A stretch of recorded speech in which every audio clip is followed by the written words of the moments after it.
experiences that they wanted to share, the ultimate direction that they wanted this case to go. And so it was a very productive conversation over a number of hours. Again, I invite and have continued to invite any additional victim family. Virtually all of them were there today that wanted to speak with me And that forms part of the information data set that we will use to determine what the right result should be in both the habeas proceedings, although the impact of family victim members' impact is less important as far as a habeas proceeding goes, as well as the resentencing issues that are going to be coming forth. Right now, the resentencing hearing is set for January 30th and 31st. That date is the date we're working against. If it changes, we'll certainly let you know. And we will continue to do this difficult but important work of reviewing the facts and the law to make the right decision in this case. So that is the remarks I wanted to start with. I'll now open it up for any questions. Did anything change after meeting with the family in your mind? In my mind. Again, what I'm doing is processing all this information. So we have not finished the review, for instance, of all the prison files. Again, it numbers in the thousands of pages, covering well over 30 years of prison experience for both Lyle and Erik Menendez. Nor have I finished reviewing all the trial transcripts as well. But we're inputting that additional information that I received today, which was useful information, into the entire decision matrix on what to do with this case. How was it helpful, though? Well, again, I've had a chance to read everything any of these victim family members have either testified about or written. And hearing it live directly from them is a very useful additional way to learn that information. So do you feel that family members that were there that don't want the Menendez brothers to be resentenced or released, or was everyone who was there today in favor of their release? So the actual contents of what was discussed, it was in some ways an informal, off-the-record discussion where I invited them to tell me anything they wanted to tell me. So I'm not going to relay to you one way or the other what it is precisely that they said, which is what I'm not going to do. You say you're looking Yes. for what would constitute rehabilitation when you look through the prison records and have these conversations. What in your mind constitutes rehabilitation? Well, again, we're going to follow the law as it deals with rehabilitation. And part of rehabilitation is have you engaged in any additional illegal conduct while you've been in prison? If so, what type of conduct? Have you done anything positive in prison? Have you started organizations that help other prisoners, as one example? Have you yourself used that time to improve yourself, done nothing, or on the flip side, done something harmful while you've been there?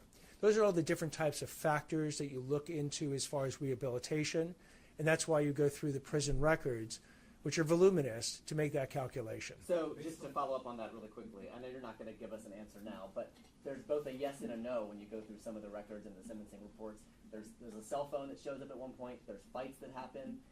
There's very positive things that happen, efforts to help other inmates. So how do you square them against one another? You look at them all. So you don't look at any one instance in isolation. You look at the entire record of behavior while they've been in prison for over 3 decades. And ultimately what you're doing is you're providing that information, as we intend to do, to the court, because the court makes the final decision here. Though the DA has started the process by filing a reconsideration motion, as you're aware, the court has also filed its own motion for reconsideration. And the court ultimately has the final call on, first, whether it wants to reconsider the sentence at all, and second, if it does want to reconsider, what the new sentence should be. And the state legislature, through the laws of resentencing, has given the court an enormous amount of power to do that. And as you're aware, depending on the sentence, if the sentence provides for the ability to then have parole, and that would, in the Menendez cases, potentially impact the youthful parole statutes that have also been passed, then the decision would ultimately go to a parole board on whether or not to grant parole. And as far as that goes, a parole board, which usually is just 2 people, would make that decision, and then the governor himself, if it was to be a grant of parole, would have 120 days to make one of three decisions: either agree with the parole board, disagree and reverse the parole board, or send it back to the full parole board to actually consider the case. So as of right now, you haven't made any decision? I have not. You previously said you might consider the brothers separately and give two different recommendations. Is that still true? Can you expand on that? So let me make it crystal clear what I said before and the implication of it. In any case, whether it's the Menendez case or any case, you look at each individual defendant separately.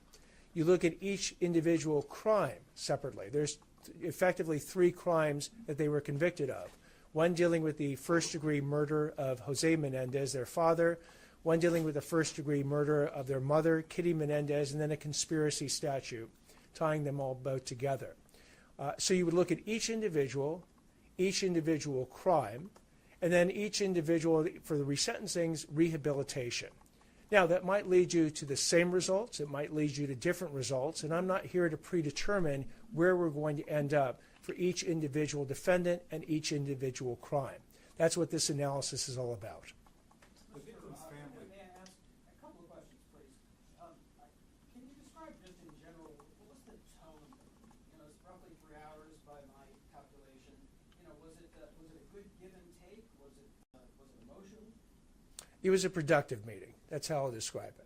And the second question, when you talk about rereading the transcripts, you're talking about both trial and then the retrial. I ask that because just that alone seems like it would be an enormous task. So I'm curious how much of your time and everything else is on your plate this is taking.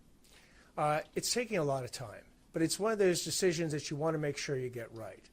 So I'm working with a team of people that are also engaged in reading these transcripts, and then bringing to my attention the transcripts that they're reading. I read those transcripts. So it's there's not a lot of free time in my life right now, but that's okay. I didn't sign up for a job that said I was going to have a lot of free time. And so we're going to spend the time necessary to get this decision right. Mr. Hackman, at some point, do you speak directly yourself personally to Erik and Lyle? Will you communicate directly with them at any point? And does the number of family members mean anything in this consideration? The number is not as important as the fact that the statements that the family members have made before and continue to make. So whether the number is 1 or 26, the number itself is not that important. As far as speaking with the Menendezes, no decision has been made to speak directly with the Menendezes themselves. District Attorney, the victim's family has said in previous statements that they are considering petitioning a request for the state Attorney General's office to review this case out of concern of how you're going to go. Did they express that to you, and what is your reaction to that? They did not express that to me at this meeting. And your reaction to that? I don't believe that there's any conflict of interest or justification for the State Attorney General to take over this case. Ultimately, the State Attorney General can do their own analysis and reach whatever conclusion they want. Is there anyone still with the office that was assigned to the case? And if not, are you speaking with anyone any of the former ADAs that were prosecuting the case? Yes and yes. So yes, there are former prosecutors who are still with the office that I've spoken to. And yes, there are people who were affiliated with the case early on that I've also spoken with. The lawyer for the family, Mark Agarios, canceled his press conference he was supposed to have this afternoon. Should we read anything into that? I'm sorry, can you repeat the question, please? The lawyer for the family canceled his press conference this afternoon after the meeting. Should we read anything into that? I wouldn't know one way or the other. Can you talk about how many attorneys in your office are working on this and whether you think a decision by your office can be made by that January 30th date?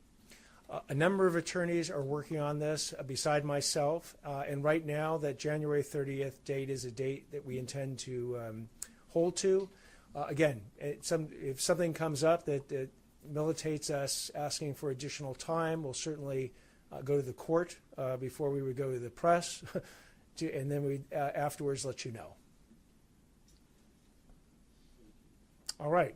Thank you all very much for coming today. And as developments come up, Could you just comment? we'll have one last question. The family has been back and forth about this regarding the appointment of Kathleen Katie to your Office of Victim Services and that appointment and the associations with this case and her former representation of a family member who sees differently than the bulk of these family members. Certainly. Kathy Katie will be starting as the director of the Bureau of Victim Service come Monday. Kathy Katie is walled off from the Menendez case. I've had very limited conversations with Kathy Katie about this, other than to be referred to the pleading that she submitted back in October on behalf of her client.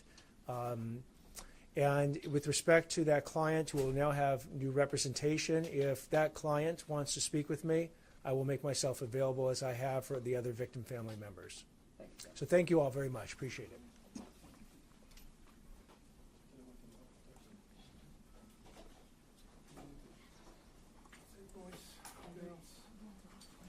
We'll have nothing to do with this case.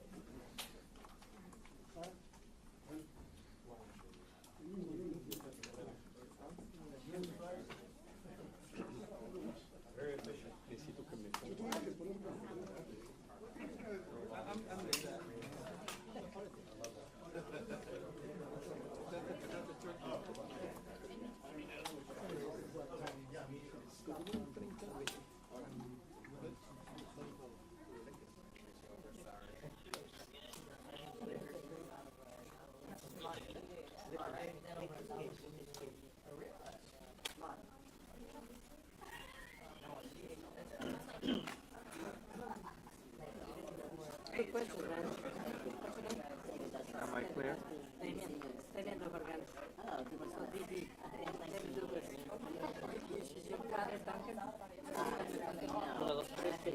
Okay, thank you.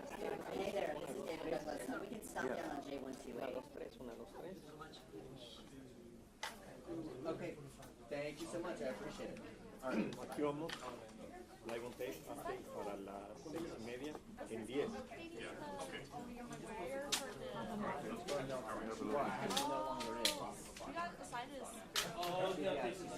Hola, ¿qué tal? Gracias, buenas. I'm running out to see. Pues se llevó a cabo esta reunión aproximadamente 20 miembros de José y de